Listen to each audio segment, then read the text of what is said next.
చినశంకరంపేట మండల కేంద్రంలో మండల వ్యాప్తంగా వ్యవసాయ శాఖ ఆధ్వర్యంలో కుటుంబాన్ని నిర్ధారణ సర్వే కొనసాగుతోంది.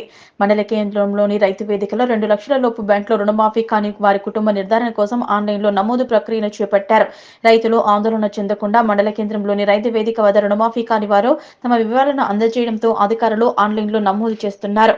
ఏడీఏ విజయ నిర్మల ఆన్లైన్లో నమోదు ప్రక్రియను పరిశీలించారు. అనంతరం ఆమె మాట్లాడుతూ 2 లక్షల లోపు రుణాలు ఉండి రుణమాఫీ కాకపోవడంతో వారి వివరాలను ఆన్లైన్లో నమోదు చేయడం జరుగుతుందని, మండల వ్యాప్తంగా ఉన్న రైతులందరూ రుణమాఫీ కాని వారు తమ ఆధార్ కార్డు, బ్యాంక్ పాస్బుక్, పొలం పట్టా పాస్బుక్ జిరాక్స్లను మండల వ్యవసాయ అధికారులకు అందించాలన్నారు.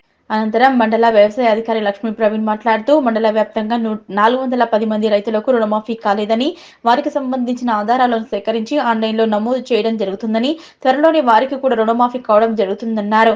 ఈ కార్యక్రమంలో ఏడీఏ విజయ నిర్మల, మండల వ్యవసాయ అధికారి లక్ష్మీ ప్రవీణ్ తో పాటు వ్యవసాయ విస్తరణ అధికారులు నాగేంద్ర, శ్యామ్, మాధురిక తదితరులు పాల్గొన్నారు.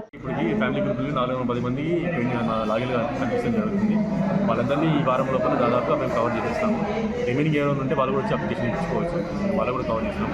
అట్లాగే ఏమైనా బ్యాంక్లో నేమ్ చేంజ్ ఉండి ఆధార్ మిస్ మ్యాచ్ అయి ఉంటే వాళ్ళ బ్యాంక్ అప్రోచ్ అయితే ఆధార్ కరెక్షన్ చేస్తారు, నేమ్ కరెక్షన్ చేస్తారు. చేసినాక వాళ్ళ ఆటోమేటిక్గా అమౌంట్ వాళ్ళకి వెళ్తుంది. ఇది మాత్రం కంపల్సరీగా రేషన్ కార్డు లేని వాళ్ళు మాత్రం ఆధార్ కార్డు తీసుకొని వాళ్ళు ఏఓ కానీ ఏ1ని అప్రోచ్ అయితే మేము వాళ్ళకి ఫ్యామిలీ బుకింగ్ చేసి పంపిస్తాము. తర్వాత వీళ్ళకి అమౌంట్ మనం చేయబడి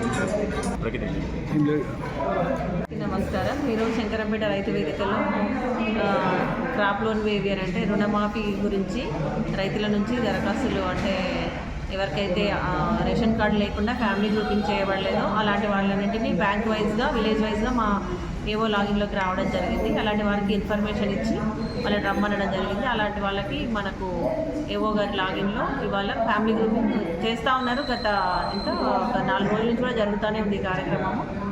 ఎవరైతే ఫ్యామిలీ గ్రూపింగ్ లేదో వాళ్ళు వాళ్ళ యొక్క ఆధార్ కార్డు, వాళ్ళ భార్య ఆధార్ కార్డు, ఒకవేళ వాళ్ళ ఫ్యామిలీలో ఇంకా వాళ్ళ పిల్లలు ఎవరైనా అన్మ్యారీడ్ పిల్లలు ఉన్నా కూడా అందరికీ కలిపి ఒక ఫ్యామిలీ గ్రూపింగ్ చేయడం జరుగుతుంది. అలాంటివన్నిటిని కూడా ఇక్కడ అడ్రస్ చేయడం జరుగుతుంది. అట్లాగే మన ఆధార్ మిస్ మ్యాచ్, తర్వాత క్రాప్ లోన్ పేరు, తర్వాత ఆధార్ పేరు వేరుగా ఉంటే మాత్రం అవి బ్యాంక్లోనే కరెక్షన్ చేయబడతాయి. అలాంటి వాళ్ళని మేము బ్యాంకుకి పంపించడం జరుగుతుంది. ఇంకా ఇది ఫర్దర్ ఇన్స్ట్రక్షన్స్ వచ్చే వరకు ఈ ప్రక్రియ కొనసాగుతుంది.